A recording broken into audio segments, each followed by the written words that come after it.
Terima kasih Bapak sekalian, beserta seluruh pendengar dimanapun Anda berada.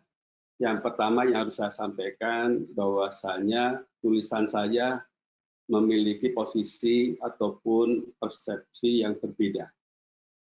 Untuk itu saya minta maaf terlebih dahulu nih pada Pak Sundoyo, Pak Roberia. Jadi supaya kita melihat perbedaan ini menjadi sesuatu yang wajar saja. Concern-nya sama, bahwa kita sama-sama memikirkan yang terbaik untuk masyarakat kita, negara kita. Begitu ya Pak Sundoyo yang saya sangat hormati dan Mas Roberia. Semoga perbedaan ini bukan menjadi suatu masalah yang serius, tapi lebih pada penekanannya mencari yang terbaik dari perbedaan ini. Relevansi Permenkes nomor 9 tahun 2020 dalam upaya menekan penyebaran COVID-19. Ya. Hanya dalam rentang waktu 3 hari saja telah terbit 3 produk hukum terkait pandemi COVID-19. Terus kemudian Menteri Kesehatan menerbitkan peraturan Menteri Kesehatan nomor 9 2020 yang sudah kita ketahui bersama. Menjadi pertanyaan, apakah Permenkes ini secara substansial menjadi pembeda? Tadi sudah disampaikan oleh Pak Sundoyo bahwa perbedaannya ada di mana. Nah, saya ingin mengkritisi apakah ada perbedaan ada dan tidak adanya PSBB ini di masyarakat di daerah-daerah tertentu dengan tidak adanya PSBB. Terus terang karena ini berangkat dari kondisi real masyarakat dikaitkan dengan muatan yang ada di dalam PSBB itu membuat saya ragu untuk menyatakan ada pembeda dari Permenkes yang sudah diterbitkan.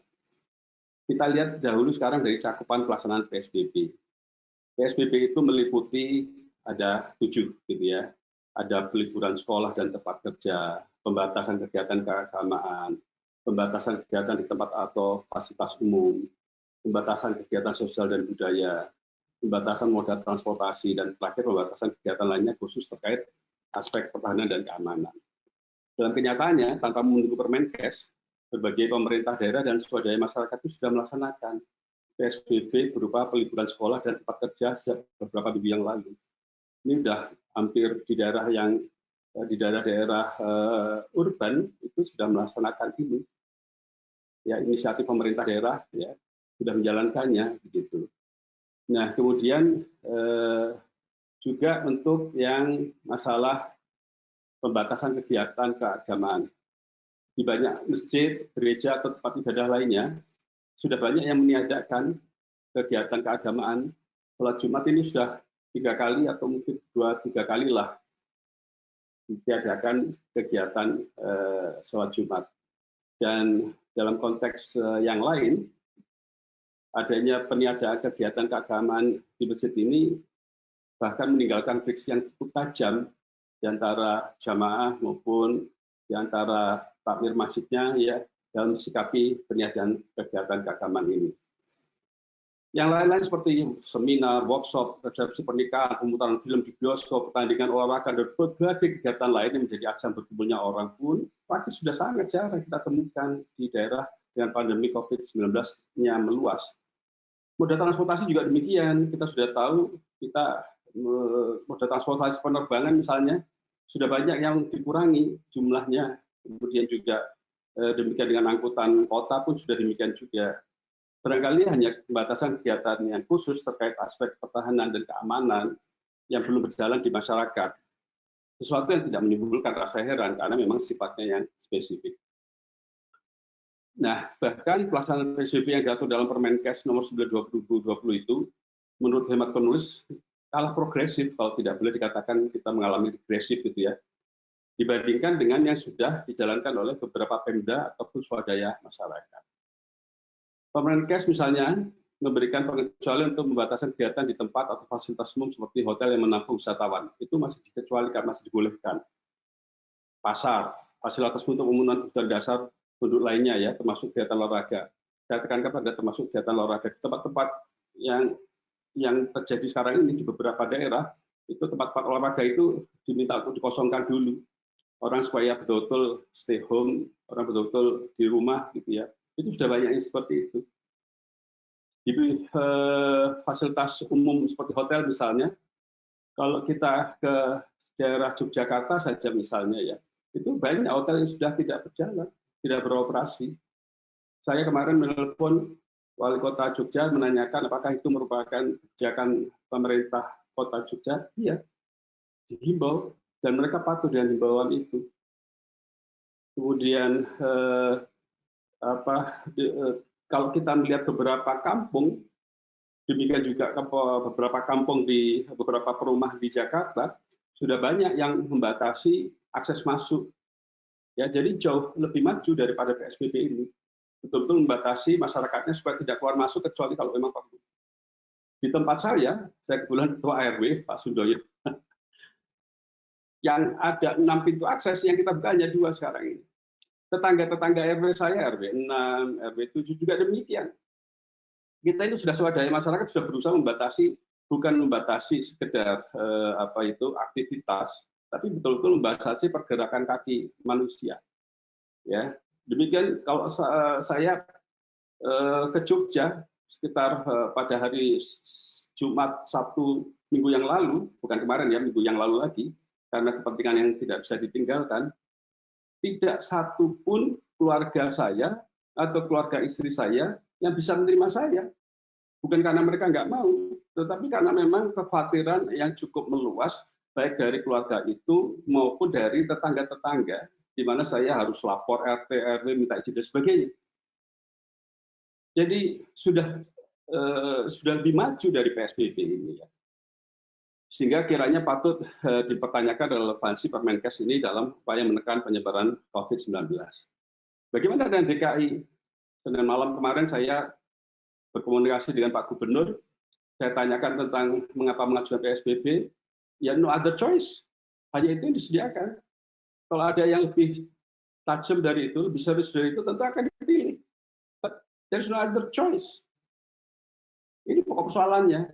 Sementara kalau yang sudah berjalan ini, ya sudah berjalan. Gitu. Lebih dari sekedar PSBB. Untuk tidak mengatakan sekali lagi, PSBB ini suatu yang sifatnya regresi, gitu ya, mundur gitu, dari apa yang sudah berjalan di masyarakat. Oleh karena itu saya menganggap kalau ini sebagai suatu obat, itu dosisnya agak rendah, gitu, kurang cukup tepat untuk menekan penyebaran COVID-19. Kemudian, sekarang tentang persyaratan yang disebutkan dalam PSBB, sebagaimana juga disebutkan di dalam PP-nya, gitu ya. Saya sudah mengkritisi dalam tulisan saya sebelumnya bahwa persyaratan yang ada di dalam PP itu terlalu banyak, gitu ya, terlalu luas, gitu ya, sehingga mengakibatkan akan kira-kira menjadi berkelamaan saja kalau kita dituntut ya untuk betul-betul mempertimbangkan epidemiologisnya, besarnya ancaman, efektivitas, dukungan sumber daya, teknis operasional, pertimbangan politik, ekonomi, sosial, budaya, pertahanan dan keamanan. Lalu mau kapan itu bisa diajukan? Ternyata kemudian di dalam Permenkes itu hanya dalam waktu 1 hari dipertimbangkan. Saya jadi merasa 1 hari ini alokasi waktu yang sangat tidak cukup untuk mempertimbangkan hal itu. Sehingga saya anggap ini hanya pro forma. Apalagi kalau misalnya dalam 1 hari ada beberapa daerah sekaligus atau beberapa kota sekaligus mengajukan permohonan PSBB. Nah, kenyataan yang sudah ada, yaitu PSBB yang berlaku untuk daerah DKI, dari apa yang saya baca, ya hari ini siang gitu kan, seingat saya itu hari Senin gitu ya, siang hari keluar pernyataan dari Pak Menkes, keluar surat yang memintakan supaya gubernur melengkapi. Malam harinya, Senin malam, Pak Sekjen, Pak Oscar menyampaikan bahwa PSBB akan ditandatangani oleh Pak Menteri, dan besoknya sudah keluar dari Selasa kemarin penetapan PSBB untuk DKI. Jadi dengan demikian, berbagai pertimbangan tadi itu tidak berjalan memang. Seperti yang saya sebutkan atau saya khawatirkan tidak terjadi, ya. Dengan melihat begitu banyak dan luasnya faktor yang harus dikaji gitu ya oleh tim dan alokasi itu, maka tinggal pro forma belaka dan memperhatikan berbagai permasalahan yang melingkupi kita, antara lain dengan tingginya persentase angka kematian korban COVID-19 di Indonesia, kelangkaan dan karut-marut pengadaan APD, lambatnya hasil pemeriksaan PCR sampai di tangan pasien atau pihak rumah sakit, simpang siur, tolong ke bawah lagi, simpang siur informasi data kasus kasus positif COVID-19, ya BNPB kemarin sudah mengatakan data yang keluar itu nampaknya belum bisa diverifikasi sebagai satu data yang sudah korek. Apalagi ada panjangnya antrian pasien di rumah sakit rujukan, ya. Dengan adanya persyaratan proforma, saya ingin menggambarkan itu agak menyesakkan dada aja. Gitu. Sebenarnya cukup tim fokus pada kajian data yang diserahkan gubernur, bupati, wali kota dalam mengajukan permohonan PSBB berupa data peningkatan jumlah kasus menurut waktu, penyebaran kasus menurut waktu, dan kejadian transmisi lokal sebagaimana diatur dalam pasal 4 ayat 1 Permenkes. Itu sudah bagus menurut saya.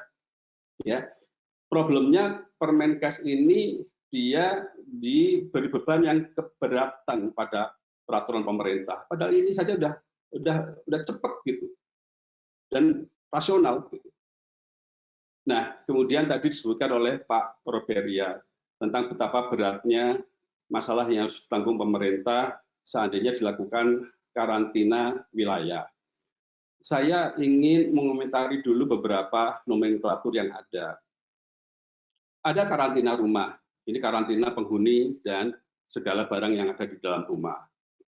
Ada karantina rumah sakit, ada karantina wilayah, gitu kan. Nah, yang belum ada, ini yang mungkin mohon diperhatikan Pak, yang saya hormati Pak Sundoyo, yang belum ada dalam peraturan ini adalah karantina wilayah di mana seluruh penduduk di wilayah yang dikarantina itu menjalani karantina rumah. Ini yang belum ada kita. Ya, yang ada karantina rumah, yang ada adalah karantina wilayah. Di dalam karantina wilayah itu masih bisa melakukan mobilisasi di dalam wilayah. Kalau yang kita lihat di Wuhan misalnya, awal hari dilakukan karantina wilayah, mereka tidak boleh untuk keluar wilayah, dan beberapa waktu kemudian diikuti dengan karantina rumah pada wilayah Wuhan. Ini kita belum lihat. Ya, ini yang sangat berat. Ini yang sangat berat kalau dibilang berat seperti yang dikatakan Pak Roberia itu adalah karantina rumah pada suatu wilayah, bukan hanya 1-2 rumah. Itu yang perlu menjadi perhatian pemerintah, yang menjadi berat sekali. Tapi kalau masih karantina wilayah saja, kalau kita membaca ketentuan di dalam undang-undangnya, maka karantina itu tidak kemudian mewajibkan orang untuk tetap tinggal di rumah masing-masing. Ini pembatasan penduduk dalam satu wilayah, ya, termasuk wilayah pintu masuk besertanya yang diduga terinfeksi penyakit dan seterusnya.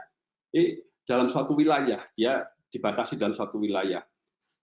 Itu juga yang kemudian saya sebutkan kalau dalam Cambridge Dictionary, ya, kita mengistilahkan sebagai yang wilayah tadi itu semacam lockdown gitu ya, orang tidak boleh keluar masuk gitu ya dari suatu bangunan atau suatu daerah gitu kan secara bebas dikarenakan alasan kedaruratan.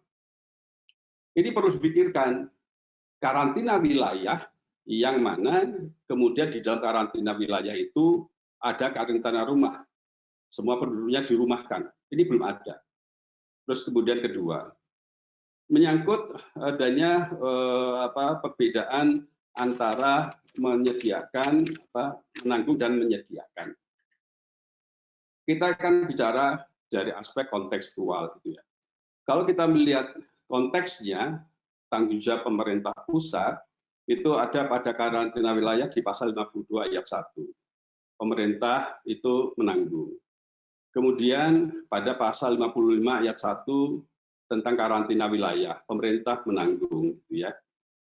Kemudian di dalam PP itu tidak ekspresis verbis menyebutkan pada PSBB ini apa dan siapa yang menanggung, nggak ada disebutkan. Demikian juga di dalam undang-undang ada disebutkan. Ya. Nah, kemudian saya heran mengapa di dalam Permenkes lantas muncul tentang masalah menyediakan tadi itu. Bukankah kita tahu ya bahwa di dalam aturan tentang pembuatan peraturan itu yang namanya Permenkes itu kan sifatnya teknis administratif.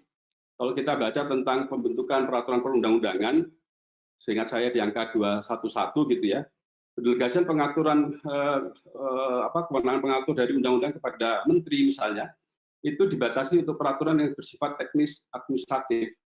Sementara di sini itu dia memberikan norma untuk menyediakan begitu. Nah, kalau dilihat kata menyediakan dengan konteksnya, maka tidak akan sulit orang memahaminya, oh ini berarti menyediakan ini maksudnya menanggung. Kalau tidak, untuk apa diatur tentang menyediakan? Kalau dia tidak bisa menyediakan, terus so what gitu. Ini perlu dipikirkan hal seperti ini. Bahasa di dalam suatu peraturan itu kan harus rumusannya pun jelas gitu ya. Kalau saja sudah ada konteksnya di dalam pasal-pasal sebelumnya, kita mudah merunutnya. Tapi karena ini hanya ada di dalam Permenkes, maka kita menjadi akan mengasosiasikan atau istilahnya Permenkes ini menginsinuasi ya kita untuk melihat pasal-pasal yang ada di dalam pasal 52 ayat 1 dan pasal 55 ayat 1 tentang tanggung jawab pemerintah pusat. Nah, kemudian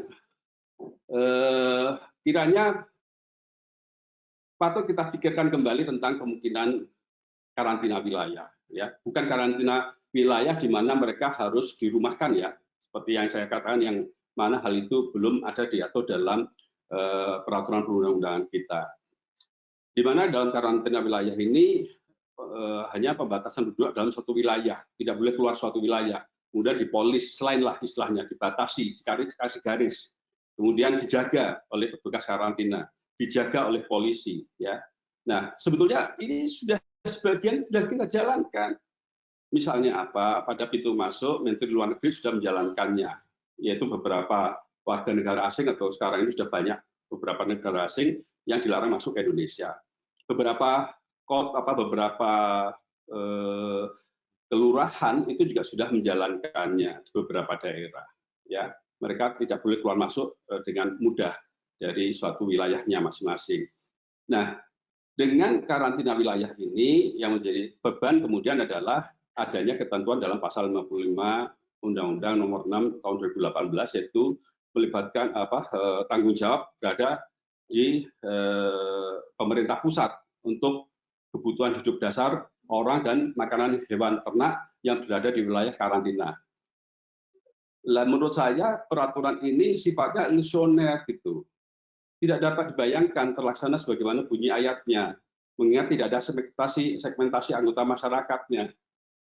Misalnya mereka yang hidup di bawah garis kemiskinan, mereka yang punya pendapatan sekian, ini seluruh penduduk. Kalau itu kita bicara tentang karantina wilayah dan di dalamnya ada karantina rumah, kita bisa terima soalan ini. Tapi ini kan tidak seperti itu.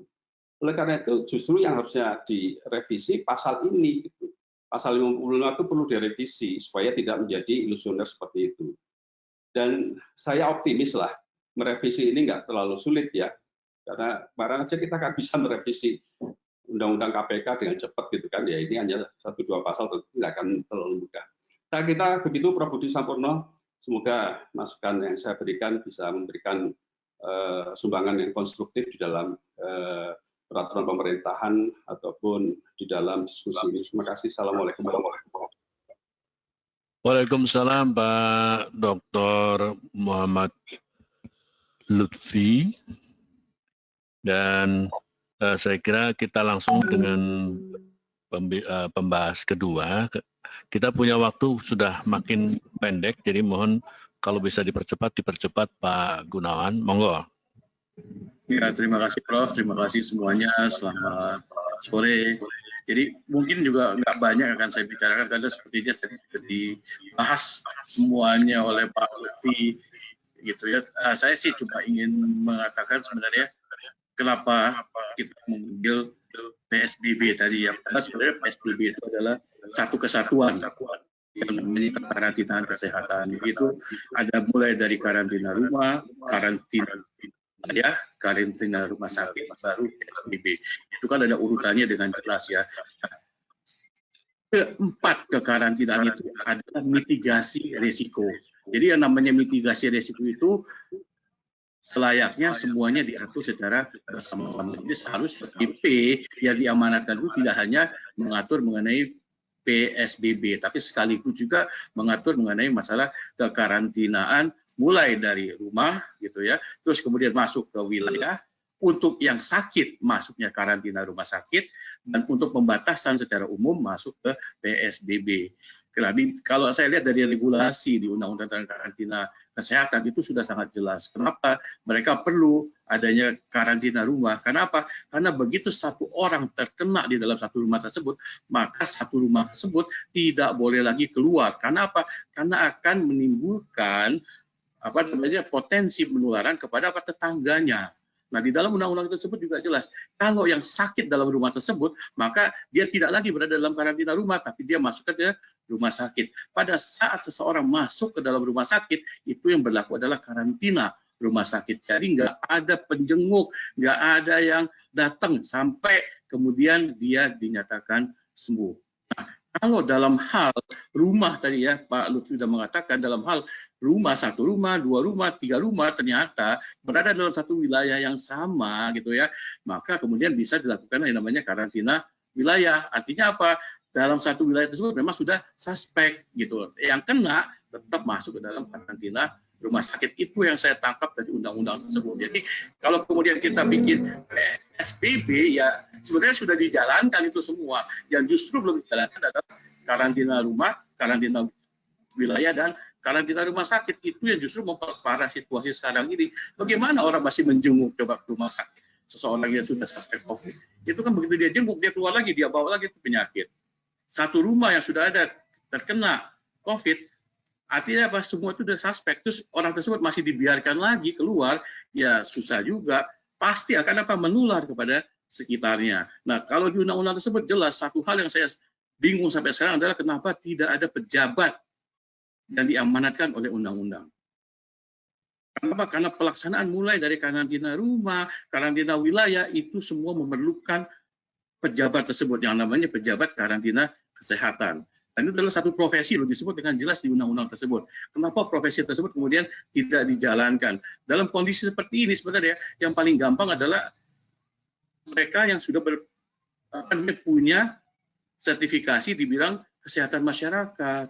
Ada juga community nurse, ada juga community pharmacist. Mereka itu kan bisa dididik secara khusus, secara cepat untuk menjadi pejabat karantina kesehatan. Sehingga sehingga itu 4 itu akan efektif berjalan. Jadi cuma bukan PSBB saja gitu loh. Kalau mau kita serius menangani itu ya. Jadi mulai dari karantina rumah, karantina wilayah, karantina rumah sakit, dan PSBB. Karena apa? Karena 4 itu punya visi dan misi yang berbeda sendiri-sendiri. Jadi kalau PSBB saja yang dijalankan tanpa menjalankan 4 itu juga akan sulit untuk penanganan COVID lebih cepat di Indonesia ini.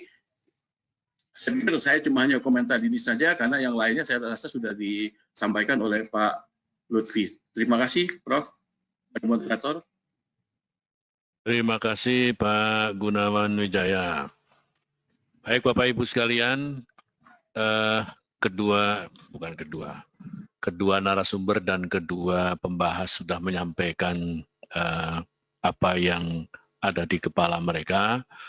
Tinggal kita kemudian akan mendengar. Yang pertama, barangkali saya akan memberikan kesempatan kepada kedua narasumber untuk memberikan penjelasan. Tidak perlu kita bertentangan dengan betul, tetapi kita menjelaskan apa sih sebetulnya maknanya dan seterusnya. Syukur-syukur bisa selesai. Kalau nggak selesai, kita masih bisa lanjut. Dan sesudah itu jangan lupa, karena saya ingin memberikan kesempatan juga kepada para pendengar yang lain yang turut di dalam webinar ini juga bisa memberikan masukan ke dalam webinar ini ya. Kalau itu setuju, kita berikan kesempatan kepada Pak Sundoyo, jangan lama-lama, cukup 5 menit saja, dan kemudian Pak Roberia juga 5 menit. Kemudian kita akan berikan kesempatan kepada floor untuk bisa memberikan masukan-masukan atau mempertanyakan sesuatu dan seterusnya.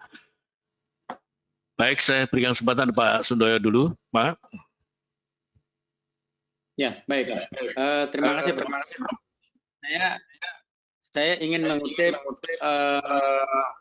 statementnya Gunawan Wijaya yang terakhir, bahwa 4 jenis karantina di wilayah itu memiliki makna yang berbeda-beda. Pelaksanaannya juga berbeda-beda. Saya kalau melihat dari mencermati betul tadi dan mendengarkan betul dari pembahas pertama, saya kok melihat mencampur adukkan antara bagaimana PP 21 Permenkes nomor 9 ini adalah yang memang fokus mengatur persoalan PSBB dicampur adukkan dengan karantina wilayah gitu. Sehingga sampai akhirnya mestinya ini dilakukan perubahan, gitu. Padahal sebenarnya PP 21 Permenkes nomor 9 ini adalah fokus mengatur persoalan bagaimana PSBB itu pelaksanaannya. Ini yang mesti harus clear dulu, supaya kita satu frekuensi. Karena kalau tidak satu frekuensi, seolah-olah ketika dicampur adukan antara, oh ini karantina wilayah gitu, kenapa tidak dilakukan begini begitu, kenapa tidak lakukan begini begitu, pasti nggak nyambung. Karena mulai dari PP 21 sampai PP 9 itu memang mengatur tentang PSBB. PSBB itu konsepnya, rohnya adalah pembatasan. Orang boleh masih beraktivitas di mana? Di luar wilayah boleh juga. Berbeda dengan karantina wilayah. Boleh dia beraktivitas tetapi hanya di wilayah itu. Ketika dia di karantina di rumah sakit boleh beraktivitas tapi hanya di rumah sakit itu. Ketika rumah di karantina boleh beraktivitas tapi hanya di rumah itu, nggak boleh keluar rumah. Tetapi kalau PSBB dia boleh keluar ke mana-mana, tetapi dibatasi ruang geraknya. Itu yang harus kita clear dulu supaya kita satu frekuensi. Oke. Yang kedua saya ingin menyampaikan begini. Apa yang disampaikan oleh pembahas yang pertama sebenarnya itu sudah dilakukan.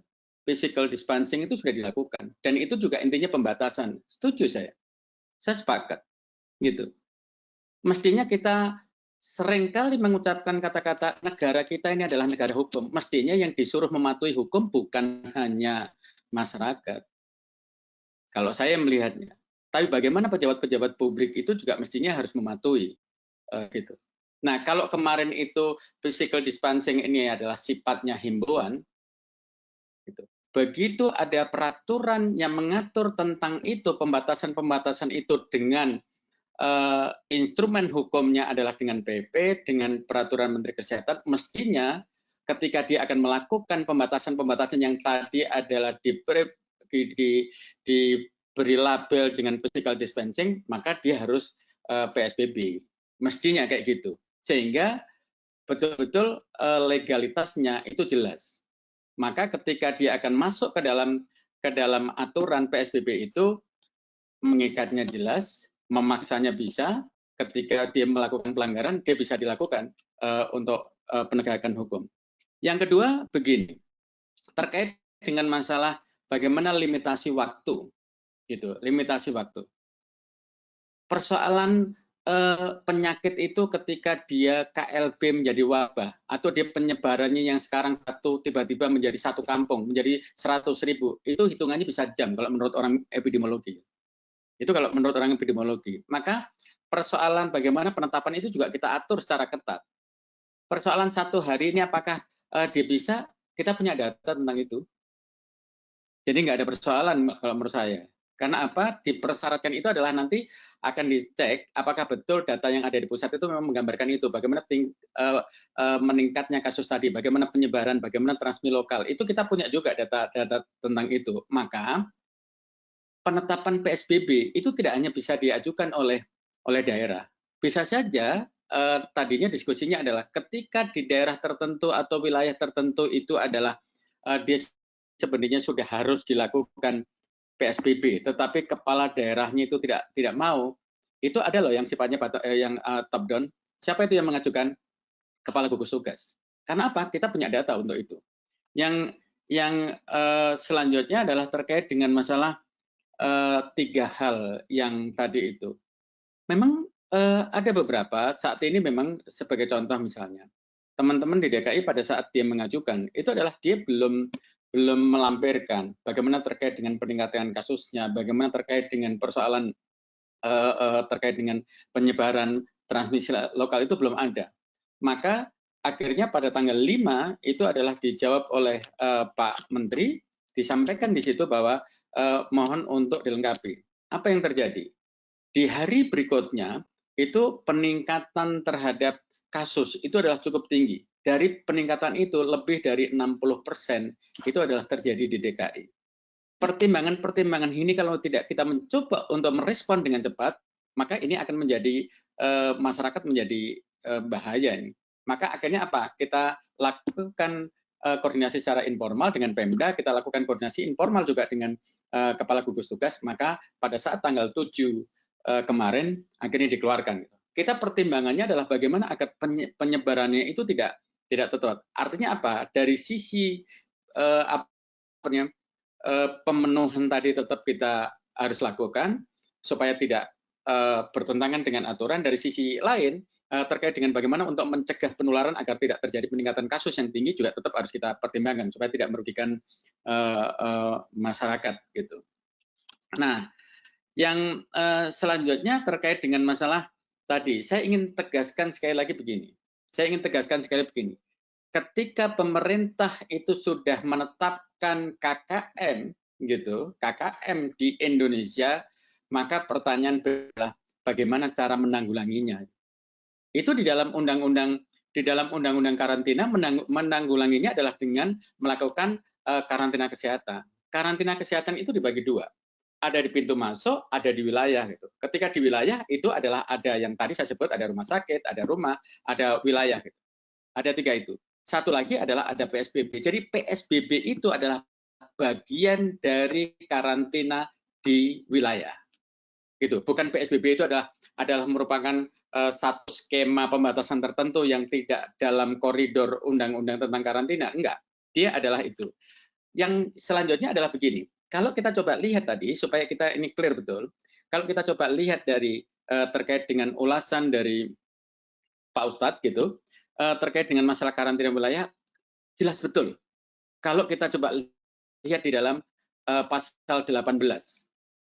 Pasal 18 Undang-Undang Karantina itu ada 3 ayat. Salah satunya itu adalah mengatakan begini, karantina wilayah itu adalah dapat dilakukan, dibilang katanya, di area wilayah tertentu, gitu. Kata area itu di dalam penjelasannya itu adalah bisa RT, bisa RW, bisa desa, bisa kecamatan. Gitu. Itu area. Gitu. Artinya apa? Ketika dilakukan karantina wilayah satu desa itu memang cukup tinggi di sana, lalu akhirnya pemerintah itu adalah mengambil kebijakan bagaimana ini supaya tidak keluar masuk, bagaimana supaya tidak penyebarannya tidak itu. Udah, ini kita karantina dan disitulah yang masih harus ditutup, orang tidak boleh keluar masuk. Jadi kata area tadi itu di dalam penjelasannya adalah bisa RT, bisa RW, di kelurahan, desa dan segala macam. Jadi ini memang sangat berbeda. Kalau PSBB itu adalah terkait dengan masalah pembatasan orang, bagaimana kegiatan, bagaimana aktivitas. Ini yang mesti harus clear betul. Nah, khusus untuk saya harus ulangi lagi, khusus untuk PP 21 Peraturan Menteri Kesehatan Nomor 9 memang tidak mengatur karantina rumah, tidak mengatur karantina rumah sakit, tidak mengatur juga karantina wilayah. Yang diatur adalah PSBB dalam rangka percepatan penanganan COVID-19. Itu mungkin barangkali, Prof. Terima kasih, Prof. Barangkali kita juga bisa mengatakan bahwa jangan lupa masih ada utangnya Pak Sundoyo itu membuat PP tentang karantina rumah sakit, kan karantina wilayah ya. Yang itu belum pernah dibuat anunya. Tetapi di PP yang lama memang sudah tersebutkan bagaimana tata caranya, itu sudah adanya. Baik, kita lanjut dengan Pak Roberia untuk memberikan tanggapan 5 menit. Terima kasih, Monggo. Ya, terima kasih, Prof. Saya coba mengajak kita pelan-pelan membaca pasal di dalam peraturan pemerintah. Jangan sampai apa yang kita baca berbeda dengan apa yang kita sampaikan. Kalau baca pasal 49 Undang-Undang Kartes, maka di dalam kekarantinaan kewilayahan, karantina kesehatan yang di wilayah, maka 4 yang disebut oleh pembahas kedua, Pak Dr. Gunawan, kita perlu cermat, itu operator normanya bukan dan juga bukan dan atau, tapi operator normanya adalah atau. Artinya undang-undang yang dibentuk oleh wakil rakyat bersama pemerintah, itu memberi pilihan kepada pemerintah kebijakan mana yang akan diambil. Nah, ini pelan-pelan kita cermati kembali undang-undang. Atau mungkin undang-undang yang saya download juga ada cetakan yang keliru, Prof. Atau Bapak Ibu. Tapi saya pikir yang saya download adalah sudah undang-undang yang benar. Nah, pilihan kebijakan ini jangan kita benturkan dengan persoalan tatanan sistematikal untuk bisa dilakukannya kekarantinaan kesehatan di wilayah. Kalau kita bentukkan tatanan sistematikal, maka percayalah kita akan selalu habis energi hanya untuk mengkritisi sesuatu yang sesungguhnya bisa kita cari cara terbaik saat ini. Kemudian pada persoalan yang tadi juga persoalan jabatan fungsional profesi yang tadi adalah pejabat karantina kesehatan. Kita baca lagi pasal 74 Undang-Undang karantina kesehatan, di situ dikehendaki oleh undang-undang yang dibentuk oleh wakil rakyat dan pemerintah, bahwa pejabat karantina kesehatan itu harus supply-nya itu dari diklat, pendidikan dan pelatihan. Nah, kalau persoalan kemudian ini menjadi menghambat untuk percepatan penanganan COVID-19, tentu pertimbangan dari pembuat peraturan pemerintah juga bukan pertimbangan yang harus memikirkan tersedia dulu, tersenggara dulu semua hal untuk bisa tegaknya keseluruhan Undang-Undang Kartes. Kembali ke persoalan lagi, apakah dari keempat pilihan kekarantinaan kesehatan di wilayah tadi, karantina rumah sakit, dan karantina wilayah, dan PSP atau PSBB, 3 pilihan itu menjadi hal yang tidak mudah diputuskan. Karena 3 pilihan yang karantina rumah sakit, dan karantina wilayah, itu dengan tegas undang-undang menentukan menjadi tanggung jawab pemerintah. Walaupun nanti bisa diajak pemerintah daerah untuk memikirkan menanggung kebutuhan dasar, bahkan sampai hewan ternak pun harus ditanggung kalau pilihannya adalah karantina wilayah. Kemudian pada peraturan Menteri Kesehatan yang tadi dipersoalkan menyediakan, ternyata di dalam peraturan Menteri sudah luar biasa apa yang dipimpin oleh Pak Singgoyo,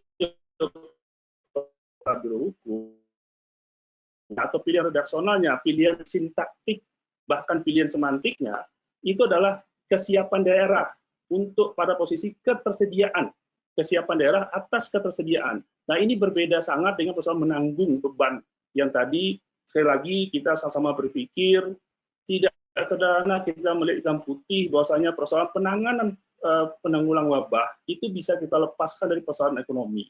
Pemerintah sudah banyak menyampaikan statement resmi, persoalan penanggulangan ataupun penanganan wabah apapun sekarang, nanti, dan bahkan dahulu, tetap persoalan ekonomi akan menjadi suatu hal faktor yang dipertimbangkan. Bukan berarti kita mengatasnamakan atau mengutamakan ekonomi, pertumbuhan ekonomi negara kita lebih baik, tapi banyak orang yang lagi contoh sederhana. Sekarang APD kekurangan. Rumah sakit banyak menjadi soal APD. Nah, berarti untuk bisa mengadakan APD, kan butuh juga yang namanya uang, butuh juga yang namanya ekonomi untuk bisa mengadakan itu. Butuh juga namanya upaya pemerintah untuk menggerakkan industri dalam negeri supaya bisa memproduksi APD, tentu dengan standar kesehatan atau standar yang telah ditetapkan oleh dunia internasional, dalam hal ini adalah WHO. Jadi pertimbangan-pertimbangan kita dalam posisi misalkan, baik kita dalam posisi di luar pemerintah atau kita pemerintah, saya rasa yakin semua adalah niatnya baik. Namun kalau kita pelan-pelan cermati kembali apa yang sudah dilahirkan negara ini, tentu persoalan pilihan, sekali lagi saya hanya menyampaikan saat ini adalah yang terbaik itu adalah memang PSBB. Kalau kemudian semua sudah siap segala macam hal yang dibutuhkan, termasuk posisi kalau kita lihat pada yang nyata sekarang, begitu Menteri Kesehatan menyetujui DKI untuk menerapkan PSBB, kemarin diumumkan bahwa PSBB di DKI itu akan berlaku 10 April. Dan kenapa tidak berlaku sejak hari ini atau sejak keluar persetujuan dari Menteri? Tentu Gubernur juga mempertimbangkan apa yang sudah dinormalkan dalam peraturan Menteri. Bagaimana daerah siap juga dengan jaring pengaman sosial. Bagaimana juga daerah siap dengan persoalan-persoalan tidak hanya persoalan kesiapan daerah akan ketersediaan kebutuhan dasar, juga hal-hal lain yang bersifat sosial yang harus disiapkan pemerintah daerah. Nah, ini yang menarik, ini adalah satu bukti, begitu disetujui pun ternyata daerah tidak bisa serta-merta otomatis menerapkan itu. Bayangkan kalau pilihan adalah karantina wilayah, apakah akan bisa juga serta-merta akan sepenuhnya siap, padahal perintah undang-undang sudah tegas 3 pilihan yang sebelumnya, karantina rumah sakit, dan karantina wilayah itu adalah memang menjadi tanggung jawab pemerintah, walaupun termasuk pemerintah daerah nanti bisa diikutkan pada posisi kebutuhan dasar, bahkan hewan ternak pun harus ditanggung. Jadi sekali lagi, sebelum menutup tanggapan saya atas pembahas, semoga kita sama-sama mencermati kembali pada posisi undang-undang kekerjaan kesehatan, juga ada undang-undang terkait, dan sekali lagi bukan berarti pemerintah juga mengabaikan undang-undang yang tidak disebut di dalam dasar hukum, mengingat itu hanya persoalan teknik, tapi sekali pada substansi PP, dan kemudian PP meminta ada peraturan Menteri Kesehatan, juga sama-sama pelan-pelan kita cermati kembali, supaya kita pada fokus pada penanganan, percepatan penanganan COVID ini.